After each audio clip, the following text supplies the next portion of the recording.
welcome to the next lesson in our complete Intro to Rendering in Blender course. Quick reminder, we're offering the entire first unit of our course for free for a limited time here on YouTube. If you're new here, I'd recommend starting at the beginning of the course.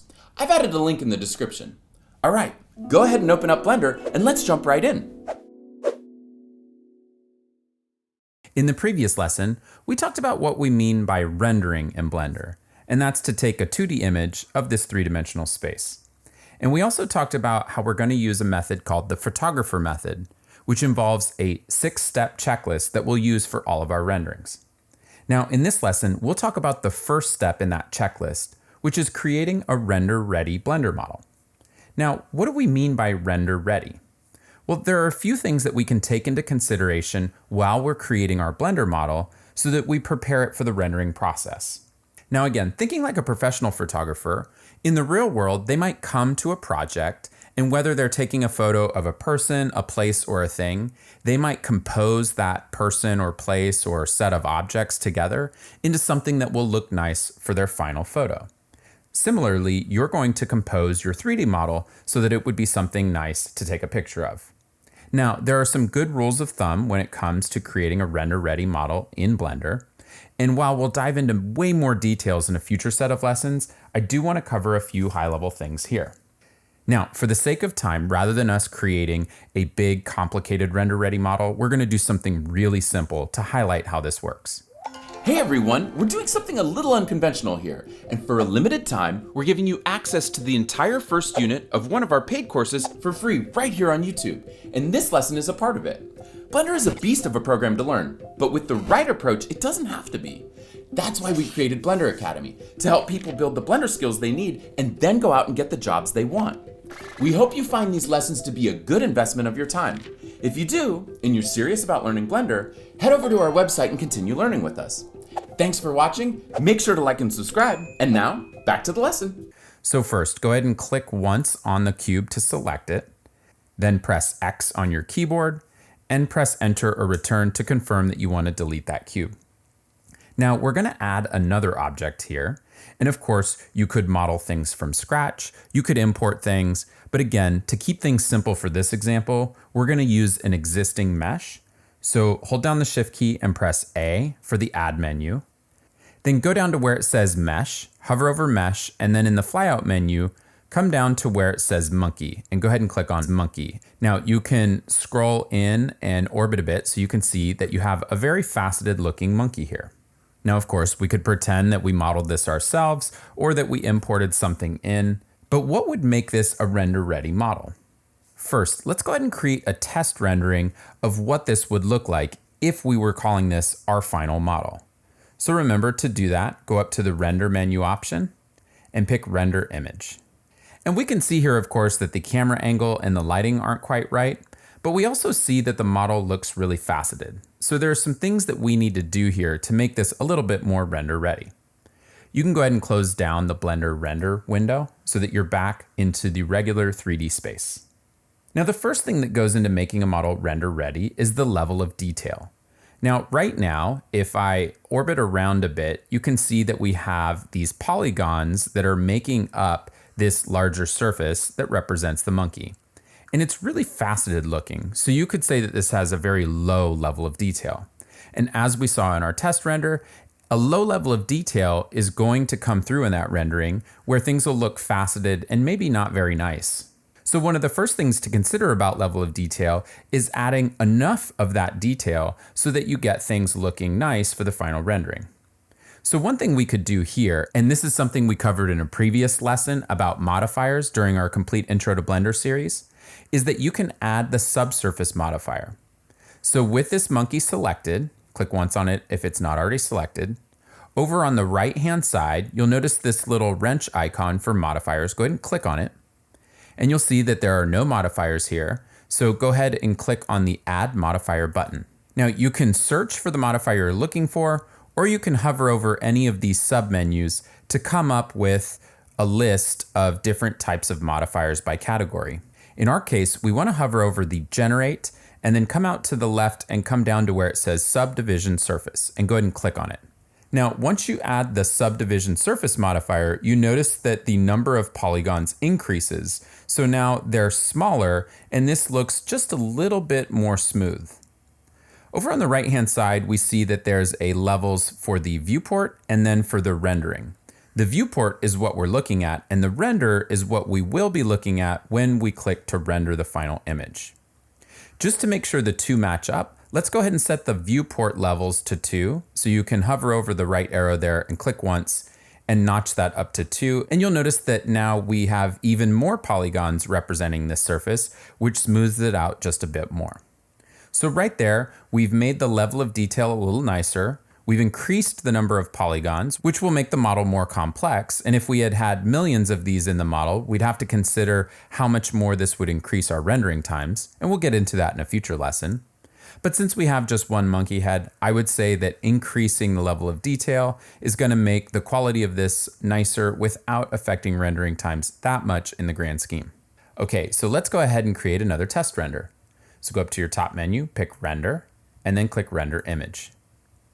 And again, it's more or less what you see, although the camera angle and lighting are still off from what we would want in a future rendering, but you can still see that it's quite faceted here. So let's go ahead and close down the Blender Render window. Now at first you might be tempted to increase the levels of the render and the viewport here with the subdivision surface modifier.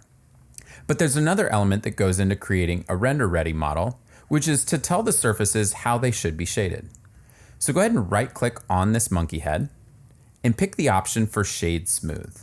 And notice now that everything looks so much nicer. Now again, this is just what we're seeing here in the viewport, so we can go ahead and test render by going up to the render menu option and click Render Image. And again, we see that that smoothness has carried over to the render. So those two things, a subdivision surface modifier and the Shade Smooth command, go together to create a level of detail that's far nicer for our rendering than if we had just left this monkey head alone how we got it. Go ahead and close down the Blender render window.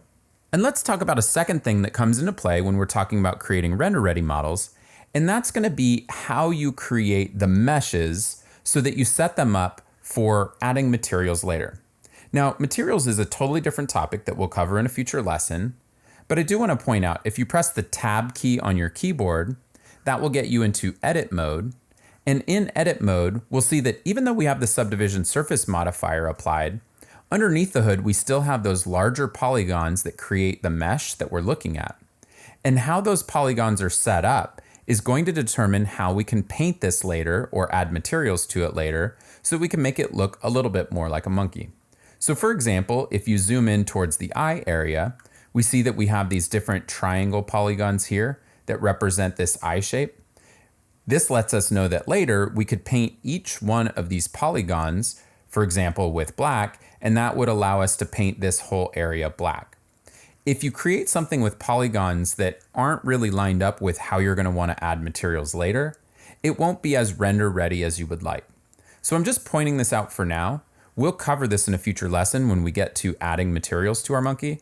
But for right now, just pointing out that that's a second part of creating a render ready model is just paying attention to how the mesh is created underneath the hood so that you have the freedom to manipulate it as you need to later on in the rendering process. For right now, you can press the Tab key again to get back to object mode. That'll get you out of the edit mode. And then the third thing to creating a render ready model is even if you plan to just render this monkey head, right now it's just floating in 3D space. And so you often have to think about the environment or the backdrop or background that you want to see in the context of your final rendering. In our case, we're going to get a view eventually where we look a little bit more front on to our monkey, and we just want something in the background so it's not just this void of space. So to do that, let's go ahead and do something simple like adding a plane behind the monkey. So hold down the Shift key and press A. So Shift A is for adding. Hover over the mesh category, and we want to add a plane mesh. So go to the plane and click on it, and it'll be right there near the origin. Then let's go ahead and we're going to move it back behind the monkey, rotate it up vertical, and then make sure it's large enough to cover the back. We could do these sets of steps in any order, but let's go ahead and press G for grab, then begin moving it We want to move it in the Y direction, so press Y on your keyboard, and let's go ahead and move it back a bit, and then click to set it down. Now, if we get a side view, we'll be able to rotate it 90 degrees a little bit better. We can go up to the gizmo to do this. You can click on the X, and you see that you go to the side of things. Then press R for rotate, and rotate around, and you want to get 90 degrees, so you could just type 90 and press enter or return, and you've now rotated that 90 degrees so that it's up and down. Then go ahead and orbit again, and if you look a little bit more onto this monkey face, you'll notice that this is not a big enough backdrop to cover up all of what we might see around the back. So go ahead and zoom back a bit, be a little bit more dead on to the monkey, press S for the scale tool, and then just go ahead and drag the scale out a bit. You can click to set that down or to set that scale, and if you roll your mouse wheel back forward, it'll depend on our final resolution whether that's large enough, but I think we need it to be a little bit bigger. So I'll zoom back a bit again, press S for the scale tool, and scale it up even more. Something like that should do, so that if you were to zoom in a bit, you could see that you'll probably be able to get an image that has this entirely in the background without there being any of the blank space. Okay, so while we just added a monkey mesh and we just added a plane and manipulated them a little bit, you can already see some of the steps that go into the process of creating a render-ready model. Let's go ahead and assume this is all we need to do for this one, and let's go ahead and save a copy of this file before we move on to the next lesson so that we can pick right up where we left off. To do that, go up to your File menu and pick the option for Save, and then you can go ahead and title it whatever you like. I'm going to title mine monkey-render-01. And the 01 is in case we need to save another copy and then another one again as 2, 3, 4, and so on. So we can save copies of this file as we move through the process. Then go ahead and click Save. And now once you've done that, you've created a render-ready model and you're ready to move on to the next lesson where we'll talk about setting up your camera. Congratulations, you made it through the lesson. Did you find this video to be helpful? Let us know by giving it a like. If you're ready for the next lesson, you can find it in this playlist. And if you're interested in learning more about how we can help you build the skills you need, head over to blenderacademy.com. Thanks for watching, don't forget to subscribe, and until next time, happy blending.